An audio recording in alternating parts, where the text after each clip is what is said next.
Welcome back to another episode of STL Real Estate Roundtable. I'm your host, Jaden Barr, CEO and team leader of Keller Williams Realty Chesterfield. And today I'm joined by a very special guest, Mr. Chris Berra.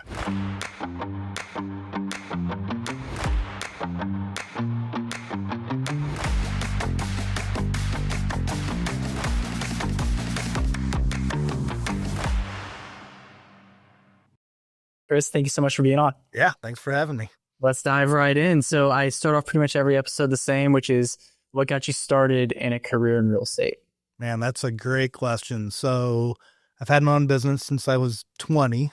The last business I had before real estate was insurance, and I didn't really care for it too much. So I started looking at kind of what wealthy people had in common. And I noticed one thing, that they had real estate in common. Maybe that's not what they do for a living, but they own some type of real estate. So I knew I wanted to be a real estate investor. So I got my license in real estate, so I could start learning the industry a little bit. Okay. But yeah, so I'd say based off of other people, owning real estate, it piqued my interest. And I thought, what other way to be the best at it than by doing it? Awesome. So you get your real estate license. How long ago was that? See, it was 11 years ago. 11 years. Yeah. Okay. So you get your real estate license and then what? Yeah. So got my real estate license in 2014. Started selling, market was okay back then. It was a buyer's market, if I can remember correctly.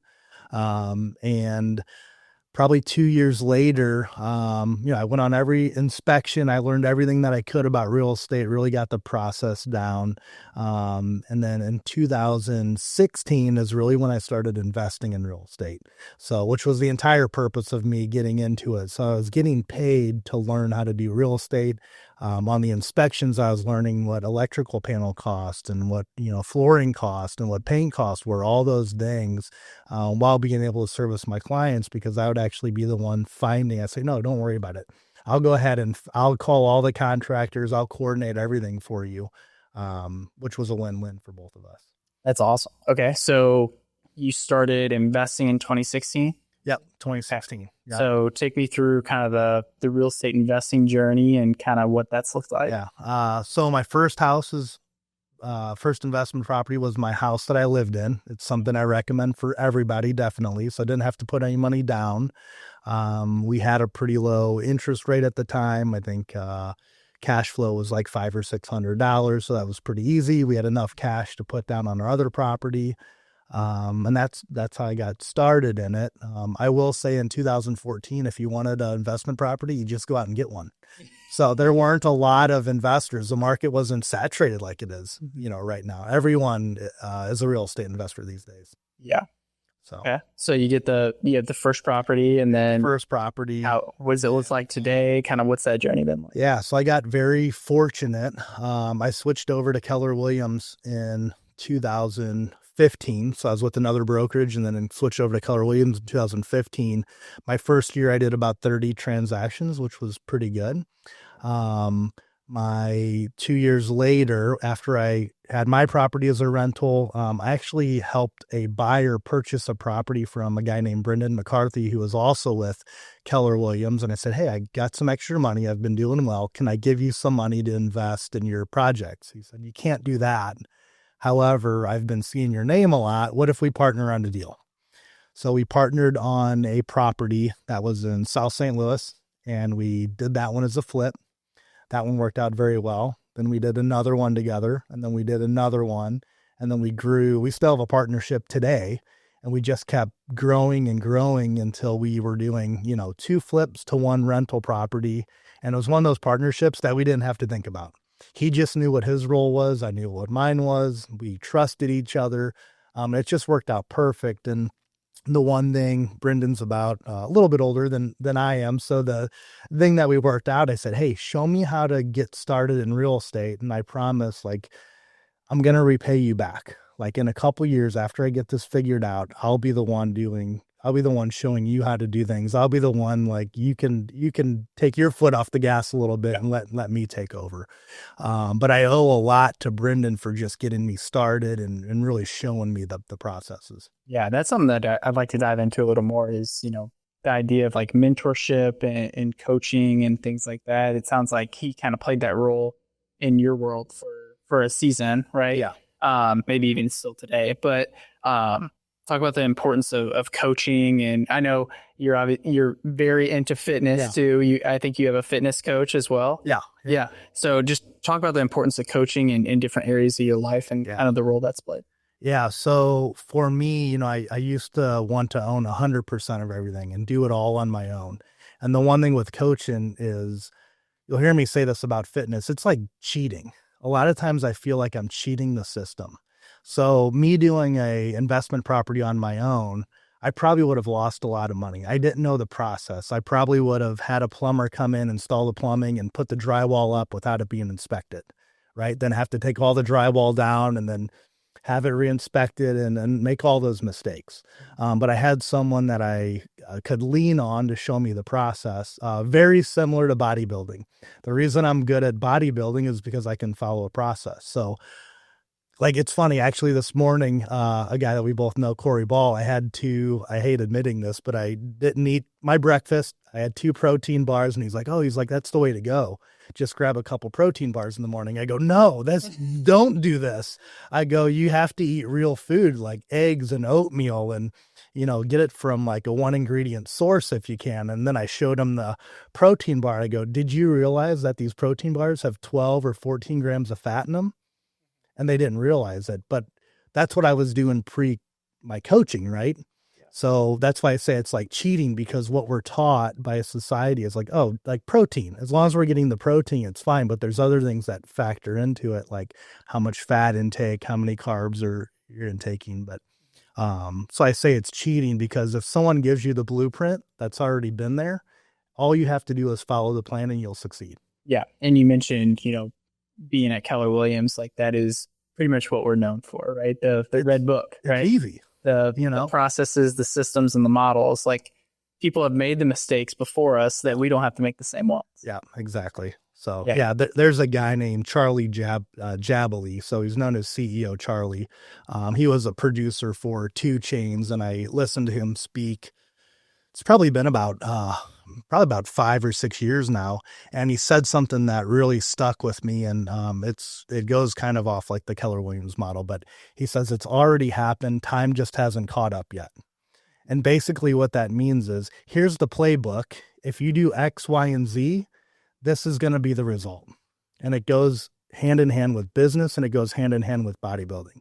So a couple of days ago, I was telling a buddy of mine that I really want to grow my legs. And I said, I can't wait until December, because I know what my legs are going to look like, because I'm going to do X, Y, and Z to get that result.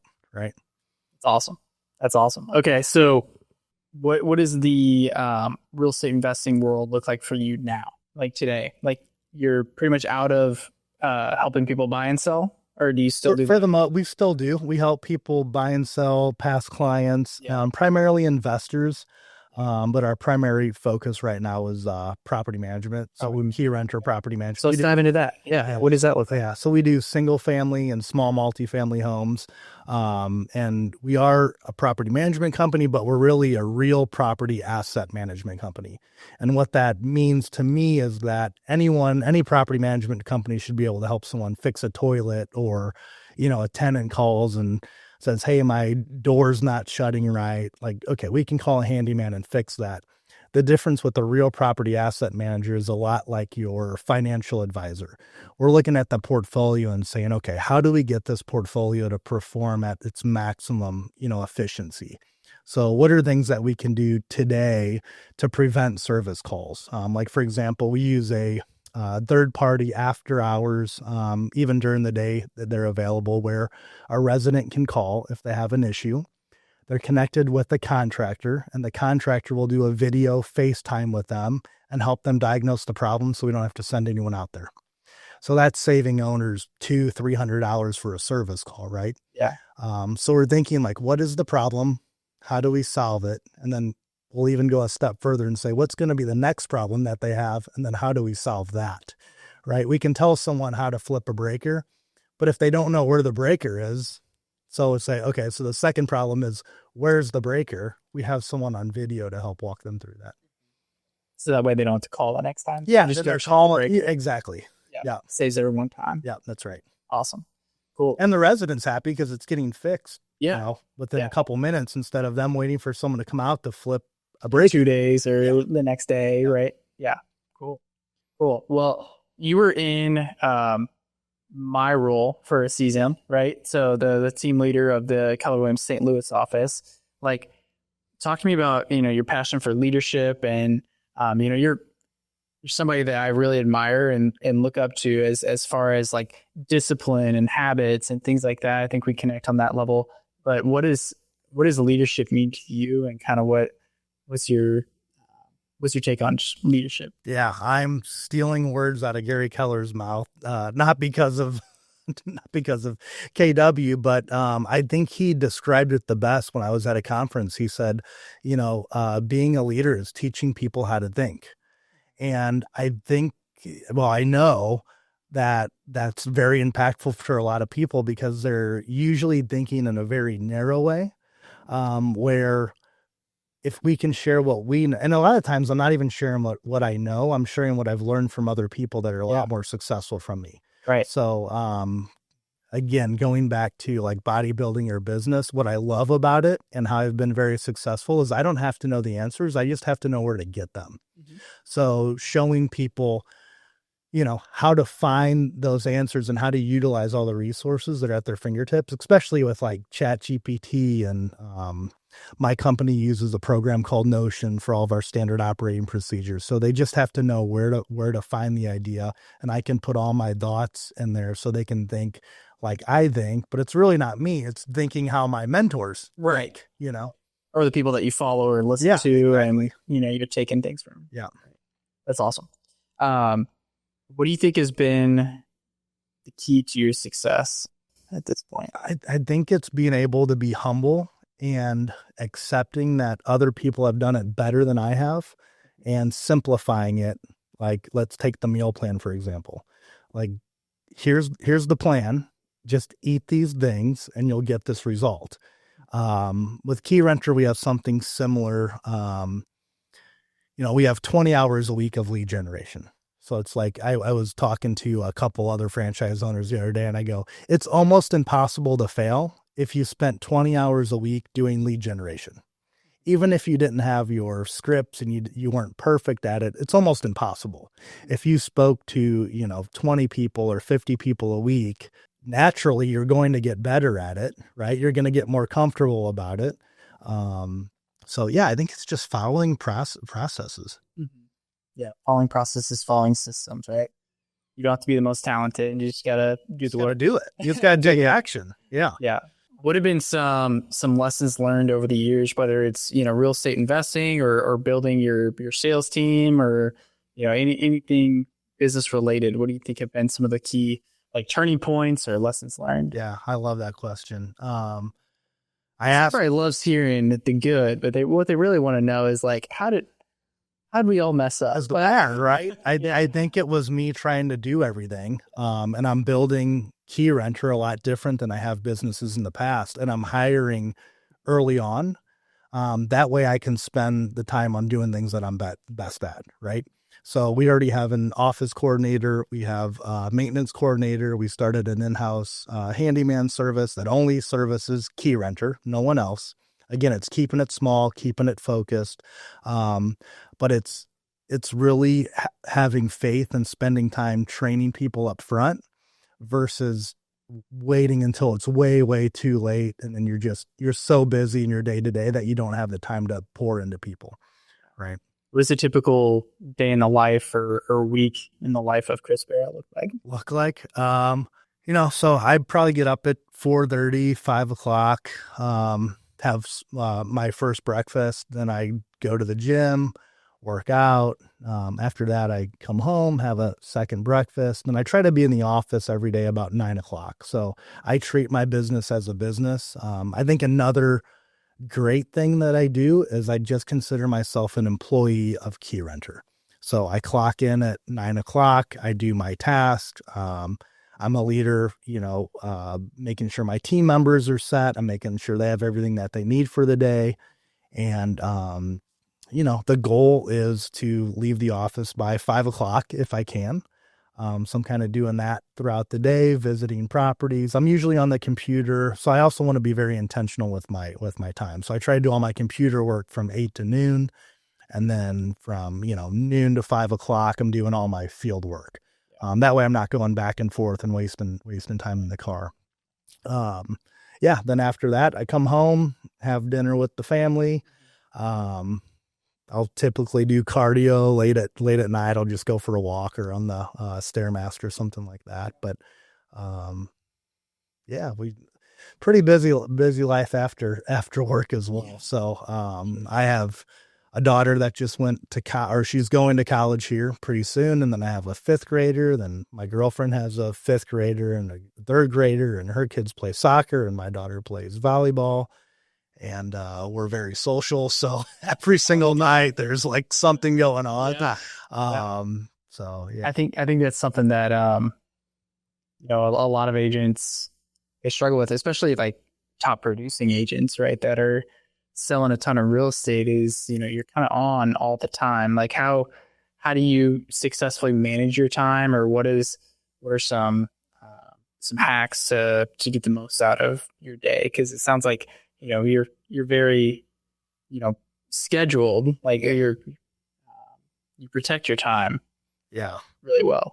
So I am a big proponent of calendars. So every single thing is on my calendar, and probably once every 3 weeks or every month I'm doing a time audit, and I'm looking, where am I spending my time and should I be spending my time there? So for example, we're showing rental properties, but I stopped showing rental properties. We hired showing specialists. So they're the ones showing properties. We did condition reports. Well, I spent a couple weeks to show someone how I like a condition report done. Whenever we get a new property, we document the condition we received it in, or if someone's moving in, someone's moving out. But I don't need to do that. Someone else can be trained to do that. So I'm leveraging them to do that. And then at night, there's 2 worlds that we're living in. We have our business world, and we have there's 3 really. We have our business, we have our personal, and then we have our family world. And as entrepreneurs and business owners, we're really good at business. Well, and I can only speak for myself. I'm really great at business, but I totally suck at family life. So it's being very intentional and putting it, like I have date night with my girlfriend every other week, every other Friday, 6, 7 o'clock, like we're going to do something. Like people laugh. They're like, well, that doesn't need to be on your calendar. But it does, because I need to make sure that I plan something for every other Friday. I need to make sure when I have my kids, I have them 50% of the time. I need to make sure those nights I'm not showing houses or doing anything. The nights that I don't have my kids, if I have to go show a property because someone's out, then I can. Yeah. I started I'm calling it a project called STL Bites and Biz. I don't know if you've seen anything on it yet. But I'm even even being intentional with my flex meals. I get 2 flex meals that are outside my meal plan. And every Friday I'm meeting with a realtor, or I'm meeting with a business owner or a social media influencer. And we're talking about business. And then I get a cheat meal. So while I'm having my cheat meal, it's like, okay, most people don't want to eat when I'm eating. So let's go to like a pizza place or a sandwich shop or something like that. And I think we were talking earlier, like I'm even saying like, where else could I do that in my life? Like I'm working out every morning at 5 a.m., 6 a.m. Most people are available at that time. Let's invite people out to get a workout. Yeah. Right? Like let's really get to know the people that we're working with and build relationships with them way beyond business. And I think sometimes people miss that. Yeah, absolutely. No, I think what you're saying there is like you're lead generating with things you're already going to be doing or things that you enjoy, right? And I think that's great advice for any agent out there that's looking to grow their businesses. What do you already enjoy doing, and how can you make that a fun business activity, right? And that's how I got started, right? It was, my wife and I, we love playing pickleball. We love golfing. It's like I can book a tee time, and there's going to be 3 other guys that I probably don't know that are going to be in that same slot. You're on the golf course for 2 hours or 4 hours. You're going to get to know a lot about those 3 people. Yeah.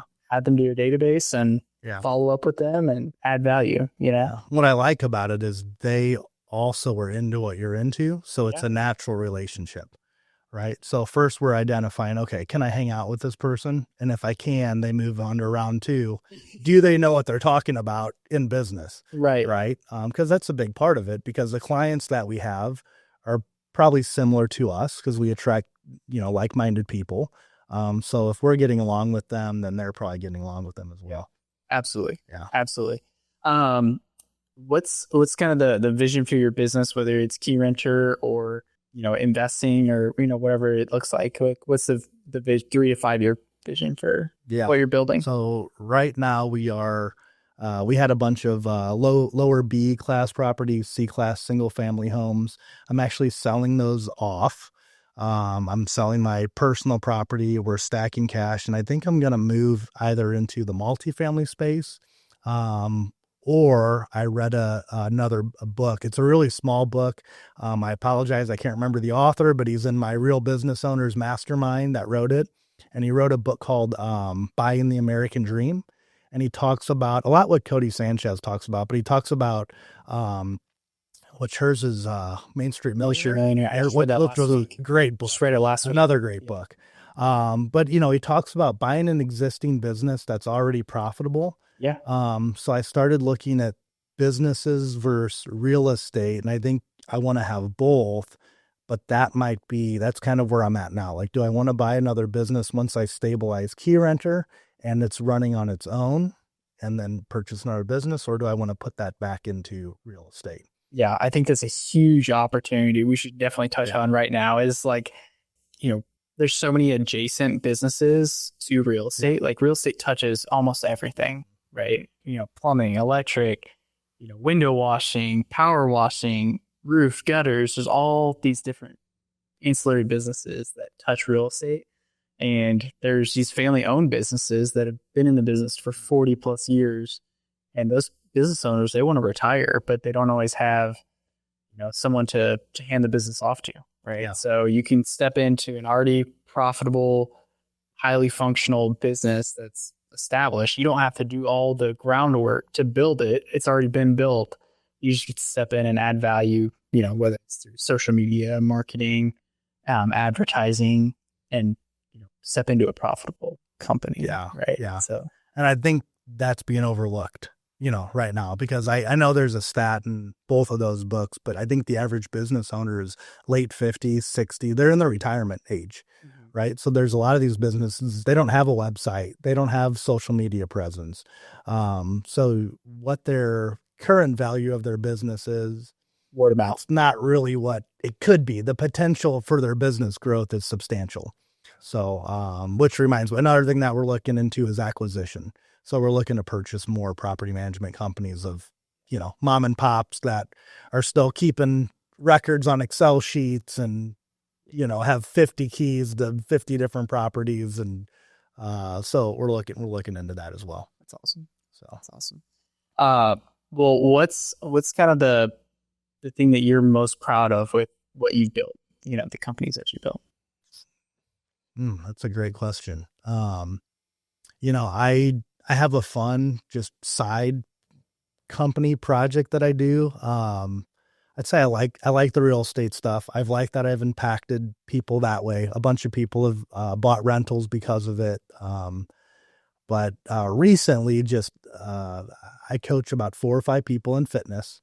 And this is just fresh on my mind because we did a challenge with a couple of the people, and 2 people in my group said this is the first time they've been under 200 pounds, 1 in their life and 2 in like 10 years. Okay. So it just makes me feel like, okay, I'm impacting people, and not only impacting them physically, but one of the guys said, I am excelling in life in general, like his relationship with his fiance, he's in school currently in college. And, but he goes, my entire life as a whole has been impacted in such a way. I can't even believe it. And that is like that's what I love to do. I love helping someone else like see their true potential, because I see it in people and I get angry when they're not performing at their highest potential. Yeah. I'm like, you could be doing so much more, but you have to choose to do more. Right. And I'm going to start yelling here, but I mean, I see it in people. It's like, you could be, stop the excuse. You're either doing it or you're not. But once they start doing it, I think they start believing in themselves and realizing, okay, I did it on the fitness side. What else? What other aspect can I apply this in? Yeah. Right? And I'm really big on the the family side, like being intentional about the family side, because it goes, we don't put a lot of emphasis on that. Right. It's like, hey, how's your business going? Or people always ask like, oh, who is that person? And like, oh, they're an accountant. Oh, they're an insurance agent. That's not who they are. That's what they do. I don't want to be known as, oh, he's a property manager. I want people to be known as, oh, Chris, he impacts other people's lives. Yeah. Yeah. I'd much rather be known as a great dad, great husband, great father than a great, yeah. He's like, oh, he's a really great business person. He's like, okay. Yeah. 100%. What are some of the challenges that you're currently working through with, either, Key Renter or even in the fitness world? You mentioned growing your legs. So that's an every challenge, right? That's always a challenge. That's everybody's challenge, right? We like to bench press. Yeah. I think it's, we have a team of 5 people. And I have a guy that's on vacation for 2 weeks, and he does a lot of our field work. He does a lot of the condition reports. He does a lot of the showings. And being in a small business, it's me that's replacing that. So I'm spending a lot of time, even though it's just a week, I'm spending a lot of time doing that. We just, one of the guys on our team is newer, so I'm trying to train him. My office manager is able to help out a little bit, but, so it's kind of just juggling being out in the field. I need to be out in the field and in front of the computer. So we're moving a little bit slower than normal. But there's also a book I just read. It's Getting Back to Neutral. And he talks a lot about, okay, where are we currently at? Let's pause for a minute. Where do we want to go? And then how do we get there? And it's, taking 5 minutes out of your day and really just reflecting on where you're at and breathing for a second can really help speed up the day, because you can be a lot more purposeful with your time. Yeah. Right. Sometimes we're busy, but we really aren't doing anything. Right. There's 3 books. Buy Back Your Time. Yep. Dan Martell. Yep. The 1 Minute Manager. Yep. You read that one? Okay. And then the third is The Road Less Stupid. Okay. I haven't read that one. Okay. Yeah. That's a good one for like, if you have thinking time, like if you have like a time block for that, that book's phenomenal. Yeah. And it's hard, it's hard you're doing something, but you're not doing anything. Yeah. Hard to pull yourself out of it and look at 3,000 foot view. Yeah. Oh man. Well, what's the most impactful book that you've read? And we're on the topic of books, right? What's the most impactful book that you've read? Yeah. I always say Rich Dad, Poor Dad, but I'm thinking of one that I've probably told 100 people about since I've read it. It's called Die With Zero. I forget who. I'm really good at book titles. I'm terrible in author names. It's called Die With Zero, and he basically talks about, it's not a book for investors, but he doesn't mention investors because we think of like everything like monetary, like, well, I'm going to put, I could go on a $5,000 vacation, or I could put $5,000 down and invest in something and get a better return on it. Right. But he talks about Die With Zero, meaning that if you're going to climb Mount Everest, you could probably do it when you're 25, 30, maybe 40, but you can't do it when you're, well, I'm not going to say can't. Most people aren't able to do it when they're 65 or 70 years old, right? Mm-hmm.